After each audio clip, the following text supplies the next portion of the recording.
Şurada giremezsek Gülen açıktı kapıyı, millet burayı depo niyetine kullanıyordu. Kapattılar, adam burayı artık duvar ördü. İçeriden köpeklere bile fuhuş yapıyorlar.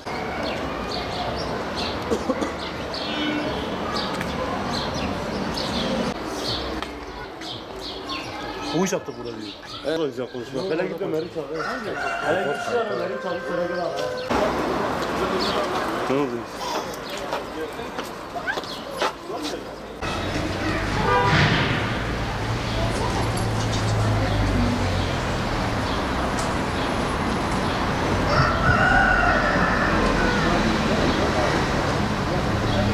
Burada 30 yıldır bu binada oturuyoruz.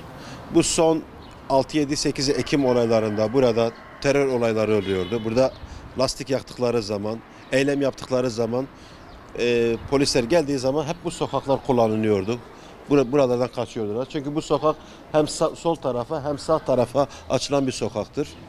Tabi malum bu terör olayları bittikten sonra şu anda burası da oldu fuhuş ve mesken, fuhuş ve tinerci, balici, yani bunların uyuşturucu, yani bunların reklamı, bu maddelerin reklamını yapmak istemiyorum ama yani insana zararlı, faydasız, anormal şeyleri burada kullanıyorlar, alıyorlar. Kızları getiriyorlar buraya. Kızlarla bir takım konuşmalar, burada birlikte oturmalar.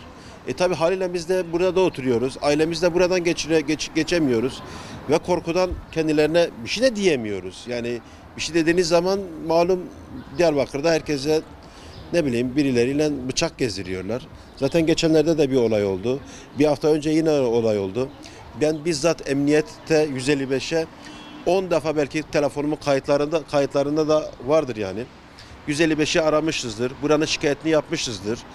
Burada başka mağdurlar da olmuş. Başka mağdurlar da 155'i aramıştır. Sadece ben tek değil. Çünkü burada kapkaç olayları da oluyor. Telefon çalmalar, kızlara laf atıp kaçmalar, beyanlara laf atıp çatmalar, çanta alıp kaçmalar.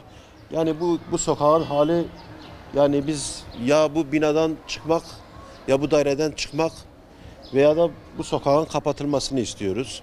Sokağın hem sol tarafta hem sağ tarafta iki girişi var ve aynı zamanda bodrumlar, belki çekebilirsiniz.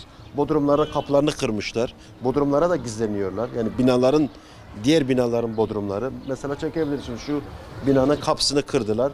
Burada mesken yapıyorlar. Şu araya giriyorlar. Şu diğer araya giriyorlar. Burası çıkma sokak.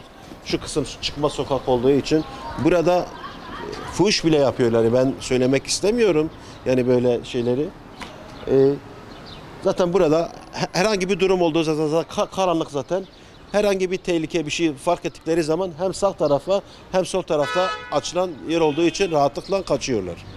Bunu zaten emniyete de söylüyoruz. Burada benzer olaylar çok oluyor. Yani öldürülmeye kadar bile gitmiş yani. Bıçaklama olayları, tacizler. Yani zaten yani Bodrum gece, yani şöyle bir şey de var. Gece mesela dükkanları soyuyorlar. Gelip buralarda gizleniyorlar. Sabah gün ağırdığı zaman bodrumlardan çıkıyorlar. Yani gece saat 1'de giriyorlar bodruma. Saat 3'te 4'te dükkan soyuyorlar. Buralarda konaklıyorlar. Sabah yani gün ağırdığı zaman saat 9'da 10'da normal çıkışlar yapıyorlar ve şüphe de çekmiyorlar. Ya tabii biz bunları biliyoruz. Buralara yazılar yazmışlar, yani çekebilseniz yani bazı örgütlerin yazıları, mesela şöyle alabilseniz örgütlerin yazıları, şu tarafta da var yazılar. Yani devamlı gece gündüz buralardadırlar. Tabii biz bunların kapatılmasını istiyoruz ve emniyetin de bu gençlerin, zaten bu gençlere zaten kim oldukları belli. Bunların bir an önce yakalanmasını istiyoruz. Bu yani konu bu. Ya burası kapatılsın ya da biz buralarda oturmayalım. Ya da çocuk yapmayalım.